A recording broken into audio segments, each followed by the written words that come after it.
What are the most important things a fighting game needs to succeed? To feel complete? These questions get thrown around a lot in regards to upcoming games in the genre. These were questions I was considering during the launch period of Rivals of Aether 2. One conversation that was circulating a bunch during this period was about the game's onboarding, or lack of onboarding.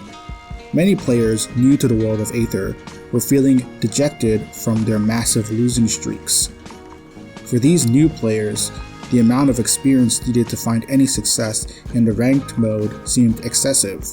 While I had similar success to these players, not having a win in my name during the Next Fest demo, I can't say I was nearly as upset as others. I feel like that has to do more with my own mentality than the game itself. Basically, hours of losing in Super Smash Bros. Ultimate and Nickelodeon All-Star Brawl 1 have conditioned me to expect failure as a constant. I'm basically only playing to get clips for montages. If I lose a ton, but if I got a couple good clips, then I'd consider that session a success. I have something that drives me to compete outside of winning or ranking up. A fight can still be seen as a success if I'm able to capture a cool moment, or if I'm able to fully utilize tech or a combo I've been practicing for ages. It might be a little too much to demand every new player have this mindset. I also don't think the complaints from new players are too unreasonable. Unlike some of these new players, I have platform fighter experience and have been following Rivals 2's development closely. I'm aware of the mechanics of the game. To give credit to some of these new players, they didn't really have a beginner's tutorial greeting them at the start of the Next Fest demo or the launch of the game. The Aether series prides itself on rich and complex character design, which rewards thoughtful play and strategy. Even without shields and grabs, the first Rivals of Aether game made up for a lack of these mechanics with multifaceted character kits and bespoke movement options. Its sequel compounds on this complexity with the additions of grabs, shields, and ledges, alongside the introduction of pummel specials, get-up specials, and ledge specials. More than any platform fighter I can think of, Rivals of Aether 2 rewards legacy players for their wealth of experience. If you've played a platform fighter before, you'll probably feel right at home in Rivals 2. If you've played the first Rivals game, you'll probably feel extra comfortable in the sequel. I can understand how impenetrable the game must feel to a complete newcomer. At launch, the only thing that would constitute as a tutorial was a link to an external online guide. But I wonder how many people clicked on it. I think the big divide between people who love the game and people who are more skeptical comes from the concept of needing to lab before hitting online, having to work for the fun of fighting games. I think Street Fighter VI's first few moments, a tutorial, and a transition into World Tour could be an interesting solution to these complaints. It feels like the game is guiding a newbie towards the path of wanting to learn. Of course, I can also foresee the annoyance with the whole need to study to prevent constant, demoralizing failure. Why do I need to study and practice to stand a chance online? I paid for this game. Why is failure a guarantee? Why would I spend my time with a game that takes hours before I can get my first win when I can play a game that's much less demanding and more rewarding? Is this too entitled? Do people feel this way about fighting games or even Rivals 2? I remember hearing a comment that Rivals 2's Next Fest demo could be the easiest the game will ever be, the price tag scaring away casuals and the remaining veterans pummeling away the remaining curious who decide to stick around. I think it's easy to forget the other side of this converting casuals into fans conversation. Video games can be hard. Fighting games can be hard. I'd argue that Rivals of Aether is a mechanically challenging series.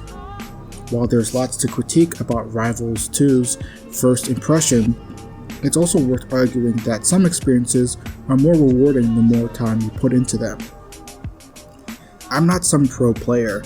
I'm probably silver or stone rank in Rivals 2. The countless losses didn't dull the excitement and pride from my few victories. This game is incredibly fun to learn and grow in.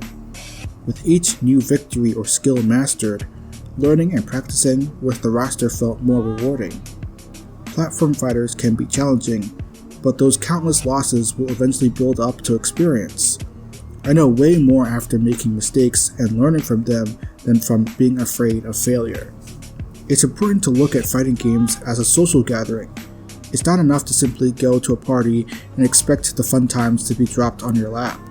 You have to put in the effort to contribute to the vibe, just like everyone else at the event. Fighting games are hard, and it's okay if that kind of game isn't your thing.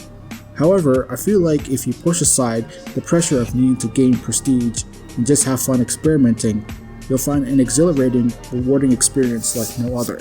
As a subgenre of fighting games dominated by one massive series, there's an added pressure by any new entry into the platform fighter genre to get everything right. Every game needs to have the best graphics and the best online and the highest amount of fighters and items and celebrity grade voice acting and a 10-hour-long story mode, etc., etc. While this doesn't excuse games lacking features or having frustrating monetization, it is important to consider that some games do have hurdles to overcome. Breaking through the rough parts, whether that be mechanical complexity or an intimidating player base, can lead to the most fulfillment you can find in this medium. I don't think that a platform fighter needs to be perfect or be capable of saving the genre to be worth playing. I personally think some new players could benefit from sticking around before giving up completely. It may sound a bit harsh, but I feel like people would have more fun with this genre if they didn't dump every game that didn't match the same scope of Smash Ultimate. Sometimes, it does take a bit of effort and time to get the most out of something, even if you don't win all the time. On the other side, these games do need to make strides to help ignite the spark of curiosity that makes platform fighters fun and rewarding. I'd argue that good online netcode and matchmaking, a basic tutorial and training mode, and some simple single-player offerings to test the waters are important to establish a good first impression. Not every game will have these things, but that usually doesn't stop them from being worthy of discovery. Of course, as I thought up the early outlines of the script on the dawn of Rivals 2's launch period, much of this discussion fails to recognize the strides the game made to improve on its onboarding. The game did eventually update with a beginner tutorial and practice trials to help newer players get accustomed with its mechanics. The game also has an experience system rewarding continual play with a specific character with cosmetics and currency, alongside progress towards a monthly free battle pass. Most crucially of all of Rivals of Aether 2's character releases have been and will continue to be free of charge, with no need for grinding or use of microtransactions. One of the rewards of sticking with the game is getting a chance to see it grow and develop, whether it's its competitive scene and its meta flourishing or the game itself evolving into something greater than what came before.